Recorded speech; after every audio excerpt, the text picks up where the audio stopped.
right now, like at this very second, floating in your bloodstream are chemicals so unbelievably diluted that it's basically like dropping a single grain of sugar into an Olympic-sized swimming pool. Yeah, the scale is just completely absurd when you really stop to think about it. Right. And yet that microscopic trace is currently dictating your heart rate, your mood, how you digest your last meal, and even whether your cells are storing fat or burning it. It is a chemical landscape where the smallest imaginable trigger just fundamentally reorganizes the physiology of an entire organism. Exactly.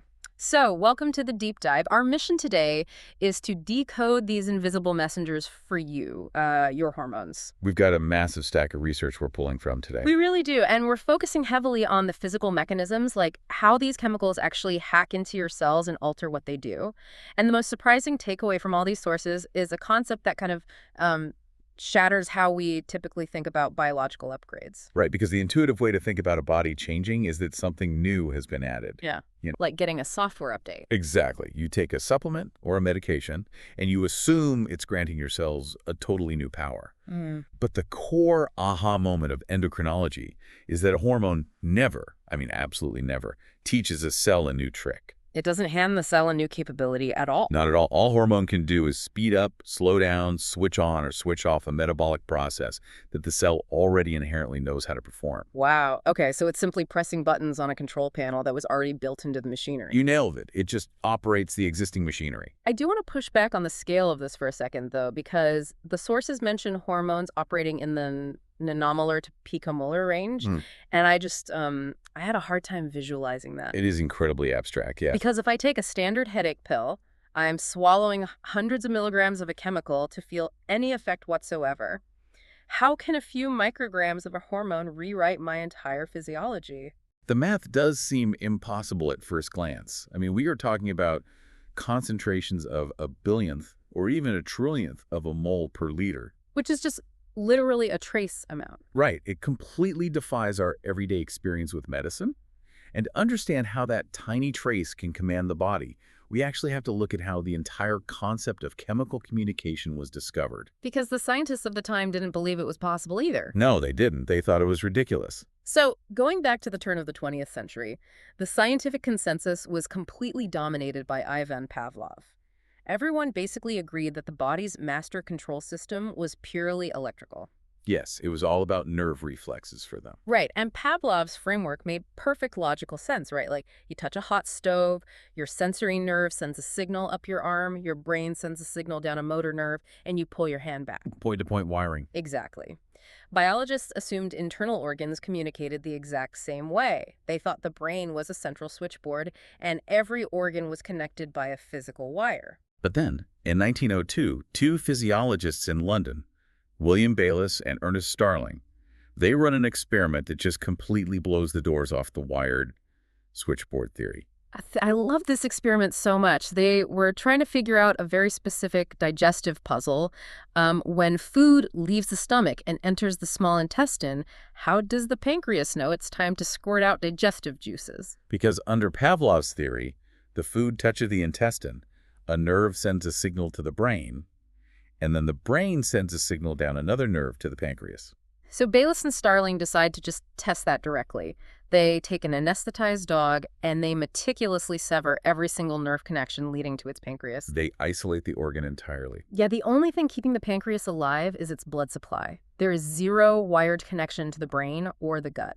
They have essentially unplugged the appliance from the wall. That's the perfect way to put it. So then, they scrape the lining of the dog's small intestine. They mix those cellular scrapings with hydrochloric acid to mimic stomach acid arriving after a heavy meal. Right. And they inject that mixture directly into the dog's main bloodstream. And within seconds, the completely unplugged pancreas starts pouring out digestive juice. It is just a brilliantly elegant piece of science. It really is. Zero nerves involved. By cutting the nerves, they definitively proved that a physical substance released by the gut wall could travel freely through the river of the blood and command a distant organ to act. The body had a wireless broadcast system. Exactly, a wireless broadcast system acting alongside the fast, wired nervous system. And that specific substance they discovered was named secretin. But I'm hung up on the mechanics here. If they injected this chemical into the main bloodstream, it would wash over the heart, the lungs, the brain, the muscles. How did it only trigger the pancreas? Well, that is the absolute genius of the system, and it all comes down to target cell receptors. Oh, okay, receptors. The chemical is broadcasting everywhere, just like a radio tower sends a signal in all directions. But only a radio tuned to that exact frequency will actually play the music. Oh, that makes so much sense. So the pancreas cells were the only ones that possessed the specific receptor shape required to bind with secretin. You got it. The rest of the body just ignored it completely. And this single experiment basically births the entire field of modern endocrinology. Everything we know today about insulin, cortisol, thyroid issues, all of it is built on this wireless broadcast framework. It was a massive paradigm shift. And there's this really fascinating historical footnote in the research about where the word hormone actually comes from. Oh yeah, Starling realizes he has uncovered this huge new paradigm, and he needs a term for this new class of blood-borne chemical messengers. Right, for a major lecture he's giving in 1905, the Croonian lecture. But he doesn't invent the word in a laboratory. No, he actually walks across the Cambridge campus and consults a classicist colleague. They dig into ancient languages and settle on the Greek verb hormao, Which translates to I excite or I set in motion. Yes. It's such a great reminder that major scientific breakthroughs often require interdisciplinary collaboration just to articulate what was found. They literally needed a linguist to help them name their biological discovery. Though we should definitely note that while the word hormone survived, the strict 1905 definition has completely fallen apart in modern medicine. Oh, you mean the old textbook rule that a hormone has to be secreted by a ductless gland? Yes, exactly. For decades, the rule was that hormones only came from dedicated endocrine glands, like the pituitary in your brain or the thyroid in your neck. All right, the classic glands. But as our technology improved, that boundary just totally dissolved. We now know that chemical messengers are secreted from places nobody a century ago would have ever considered a gland. And the most surprising one in the source material for me was body fat. Adipose tissue is heavily active. It secretes a hormone called leptin, which travels to your brain to regulate your appetite. Wow. Your heart secretes a hormone to regulate blood pressure. Your stomach lining secretes hormones. The modern definition is incredibly broad now. So a hormone is simply any chemical that acts through a specific receptor at a low concentration to modify a target cell's function. That's the modern definition, yeah. Okay, so that brings us back to the question of how these tiny molecules actually pull this off. We've established they float in the blood and they find a receptor. Right. But how do they physically force the cell to change its behavior? Well, it all hinges on one physical property of the hormone itself. It determines everything about how the message is delivered. You just have to ask, is the hormone fat-soluble or is it water-soluble? Okay, let's take the fat-soluble right first. The sources describe this as essentially an inside job. It really is. This group includes steroid hormones. So that's your cortisol, estrogen, and testosterone, as well as your thyroid hormones. Okay, so the heavy hitters. Yeah. And because they are lipid-soluble, and a cell's outer protective membrane is made of a phospholipid bilayer, which is fat, these hormones face no physical barrier whatsoever. They just ghost right through the wall. They slide straight through the plasma membrane, completely uninvited. They enter the cytoplasm, or the nucleus of the cell, and they hunt down a receptor waiting for them inside. And then what happens when they find it? When the hormone binds to that internal receptor, the two of them form a complex that acts as a transcription factor. Okay, a transcription factor. What does that actually do physically? It binds directly to a very specific sequence of your DNA and forces the cellular machinery to start reading that gene, transcribing it into messenger RNA, and ultimately building brand new proteins from scratch. The analogy I kept thinking of while reading this is a landlord who has the master keys to your house. That's a good way to look at it. Right, like they don't ring the doorbell or ask permission. They unlock the front door, walk right into your home office, open your filing cabinet, which is your DNA, and they literally erase and rewrite the house rules. They absolutely do. But building new proteins from scratch must take a significant amount of time, right? Yeah, it is a slow burn.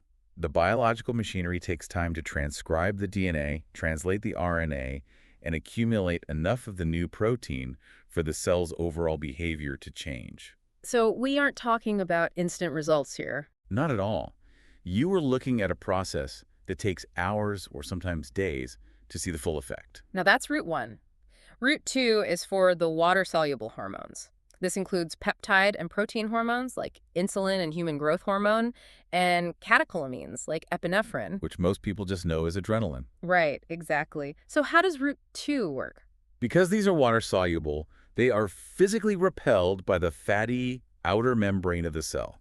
They cannot cross the boundary. They're completely locked out. So if Route 1 is the landlord walking right in, Route 2 is like a delivery driver who doesn't have the keys. They can't come inside. So what do? They aggressively ring the doorbell. Exactly. They dock onto a receptor embedded on the exterior surface of the cell. The hormone itself never sets foot inside. Wow, okay. But the act of binding to the outside changes the shape of the receptor, which triggers a massive chain reaction on the inside. We call this signal transduction. The sources outline the mechanics of this, but honestly, it gets dense so fast. It really does. They talk about the surface receptor activating a G protein, which activates an enzyme called adenylate cyclase, which suddenly floods the inside of the cell with the second messenger molecule called cyclic AMP, or CMP. Right, the alphabet soup. Exactly. You just lost me in the alphabet soup. What are these things actually doing physically inside the cell? Well, it helps to visualize it physically. Mm. Imagine the surface receptor is a button going through the wall. Okay, I'm picturing a button. When the hormone presses the button on the outside, the part of the receptor inside the cell twists. That twisting motion literally kicks a nearby molecule called a G protein. So it's physical contact. Yes. The G protein wakes up, travels along the inside of the membrane, and crashes into an enzyme called adenylate cyclase. So it's basically a molecular relay race. Exactly. And when adenylate cyclase gets activated, it acts like a manufacturing plant. It starts rapidly converting the cell's energy stores into millions of CMP molecules. And those are the second messengers. Right. Since the hormone couldn't come inside, CMP delivers the message on its behalf, flying around the interior and activating the specific enzymes that change the cell's function. So to stick with our delivery driver analogy, the driver rings the doorbell, that loud noise sets off the dog, the barking dog wakes up the baby screaming baby wakes up the parents. That's exactly how it works. The delivery driver is still just standing outside on the porch, but they have caused absolute instant chaos inside the house. And that cascade of chaos is where we finally answer your earlier question about how a tiny concentration of a hormone can do so much damage or good so quickly. Right, the whole microgram thing. Yeah, it relies on a principle called amplification. Break down the math of that amplification for me, because this is where Earl Sutherland won the Nobel Prize in 1971 for his work on epinephrine, right? He did, yeah. Sutherland discovered that this isn't a one-to-one reaction. What do you mean? When one single epinephrine molecule binds to one single surface receptor, it doesn't just activate one internal protein. Every step of that relay race multiplies the signal. Oh, wow. One receptor activates a G protein, which activates an enzyme that produces thousands of KMP molecules.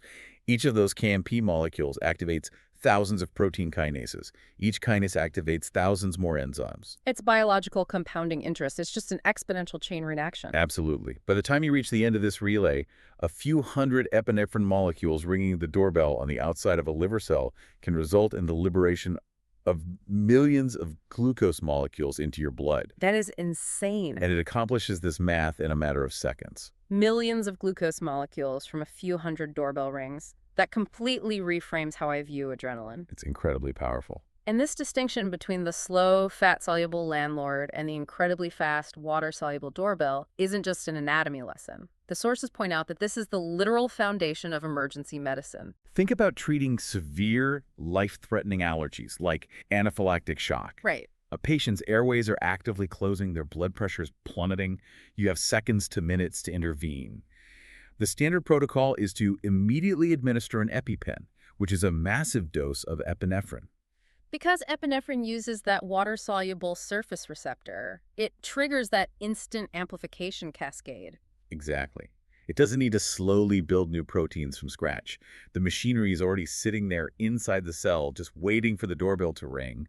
The airways open in seconds. It's just flipping switches that are already there. But an EpiPen is only a temporary fix. It just buys you time. Once the patient is stabilized at the hospital, the medical team follows up with a heavy dose of a steroid, like prednisone. And prednisone is taking Route 1. It's a lipid-soluble steroid. Right. It takes the inside job, it diffuses into the cells, acts as a transcription factor, and tells the DNA to start building brand new anti-inflammatory protein. Which takes hours to spin up. Exactly. The water-soluble epinephrine saves your life in the first 5 minutes, and the fat-soluble steroid manages the inflammatory aftermath over the next week. That is incredibly elegant to see those two pathways working together like that. It really is. But, reading through the research, it also becomes super obvious that because this entire system is so exquisitely sensitive, it relies on these tiny nanomolar concentrations and a highly specific receptors, it must be incredibly vulnerable to being overwhelmed. Highly vulnerable. And this actually brings us to one of the biggest misconceptions people have about hormones and supplements. Oh, the whole more is better thing. Yes. There's a deep-seated belief that more volume must mean more effect. Like turning up the volume dial on a speaker. If a little is good, a lot must be great. But biological systems despise extremes. They want homeostasis. Okay, so what happens if they get too much? If a cell is chronically bombarded by a high level of a hormone, it doesn't just keep reacting. It protects itself by initiating receptor downregulation. Receptor downregulation. The cell literally unspools the wires and removes its own receptors from its surface to quiet the noise. So if the delivery driver is just leaning on the doorbell 24/7, eventually the homeowner just rips the doorbell off the wall entirely. That is exactly what happens. And this mechanism completely changes how we view certain diseases, specifically type 2 diabetes. Oh, really? How so? The general public often assumes type 2 diabetes means the body isn't producing enough insulin. But in many cases, especially in the early stages of insulin resistance, the pancreas is pumping out massive, above normal amounts of insulin. So the hormone is there in the blood. It is totally flooding the system. But because the target cells have been bombarded by it for so long, they've downregulated their insulin receptors. The doorbell is constantly ringing, but the cells have removed the chimes. They've become deaf to the signal. Understanding that receptor downregulation is the culprit changes the entire approach to treatment. That's a powerful example of the body wearing itself out. But our sources also delve into a much darker historical example of what happens when we introduce synthetic hormones that actively hijack this delicate transcription process. Yeah, the tragedy of diethylvestrol, or DES. Right, DES. This was a potent synthetic estrogen heavily prescribed to millions of pregnant women from the 1940s through the early 1970s. The medical establishment at the time mistakenly believed it prevented miscarriages. And because DES is a synthetic steroid hormone, it takes the fat-soluble inside route. It ghosts into the cells of the developing fetus, binds to the DNA, and rewrites the transcription rules. It acts as the landlord, yeah. But what's terrifying about the DES story in the research is the timeline. The women who took the drug didn't show severe toxic reactions. No, the bombshell didn't drop for nearly 2 decades. 2 decades. Yeah. It wasn't until the daughters of those women who were exposed to DES in utero reached adolescence that researchers realized these girls had sharply elevated risks of rare vaginal cancers and severe reproductive abnormalities. Wait, how does a chemical instruction stay dormant in a cell for 15 or 20 years? Because the synthetic hormone was acting as a transcription factor during fetal development. It was subtly rewriting the architectural blueprints for the reproductive system. Oh, wow. But you don't build the final stages of that system until puberty. The flawed instructions were quietly sitting in the DNA filing cabinet the entire time, just waiting for the developmental trigger to execute them. That is chilling. It fundamentally separates hormonal harm from the standard immediate side effects we expect from traditional drugs. The harm literally lay dormant for an entire generation. They really did. And that historical reality feeds directly into one of the most intense debates happening in regulatory science right now, doesn't it? Oh, absolutely. The ongoing clash over endocrine disrupting chemicals, or EDCs. Right. And these are synthetic chemicals found in everyday products, things like BPA in certain plastics or phthalates in cosmetics. They're everywhere, yeah. We hear about BPA constantly in the news, but the underlying science of how we regulate it is essentially a war between two different scientific paradigms. It is a massive debate. And I want to be really clear for you listening, we aren't taking a side here.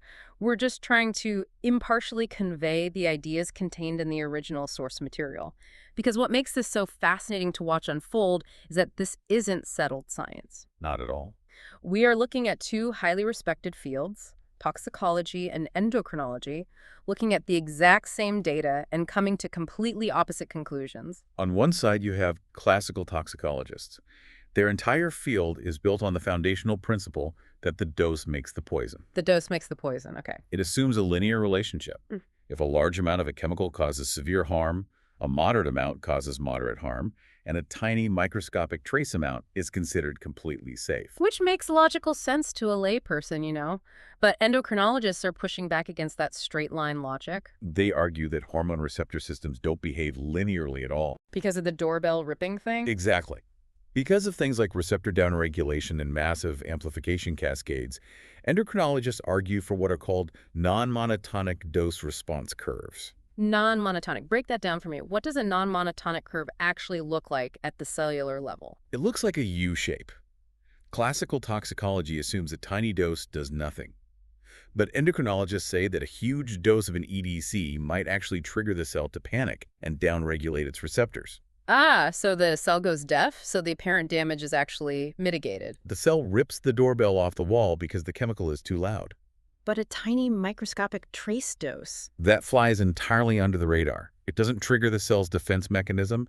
It just quietly binds to a receptor, starts that massive A&P I amplification cascade, and suddenly you have a massive cellular change resulting from a microscopic amount of a plastic chemical. So a trace amount in a plastic water bottle might act as an incredibly potent false signal because it slips past the guards, while a higher dose would just cause the cell to shut down. That is the crux of the debate. Classical toxicologists maintain the trace amounts are too small to cause systemic harm. And the endocrinologists. They argue that because the body's natural endocrine system operates in the nanomolar range anyway, trace amounts are precisely what we should be testing for. It just shows that understanding how these mechanisms work isn't just about passing a biology exam. It literally dictates how we regulate the modern world. It affects everything. Let's bring all of this together. The major takeaway from everything we've explored today is that hormones are the ultimate chemical keys. They really are. Whether they are fat-soluble and walking right through the literal walls of your cells to slowly rewrite your DNA, or they are water-soluble and violently ringing the doorbell to trigger an instant cellular chain reaction, they don't grant you new powers. Never. They just brilliantly orchestrate the abilities your cells already possess. If your nervous system is the body's fast, wired, point-to-point internet connection, your endocrine system is the far-reaching, invisible Wi-Fi network. And looking at that bigger picture raises a profound question to leave you with. Oh, let's hear it. We mentioned earlier that modern science now recognizes body fat not just as inert padding, but as a highly active endocrine organ. Right. It's constantly secreting hormones like leptin into your blood, broadcasting signals to your brain. So your fat tissue is actively participating in this wireless network. Constantly. Which means if your fat is perpetually sending out chemical signals that alter how other cells behave, how does changing your body composition fundamentally rewrite the invisible chemical instructions your brain and organs are receiving every single second of the day? You aren't just changing your shape. You are literally reprogramming your internal Wi-Fi. Exactly. You aren't upgrading your body with a magic pill. You are constantly tweaking the master control room with every metabolic change you make. It's incredible. That is a wild thought to mull over. Thank you for joining us on this deep dive. Keep questioning the world around you, and we'll catch you next time.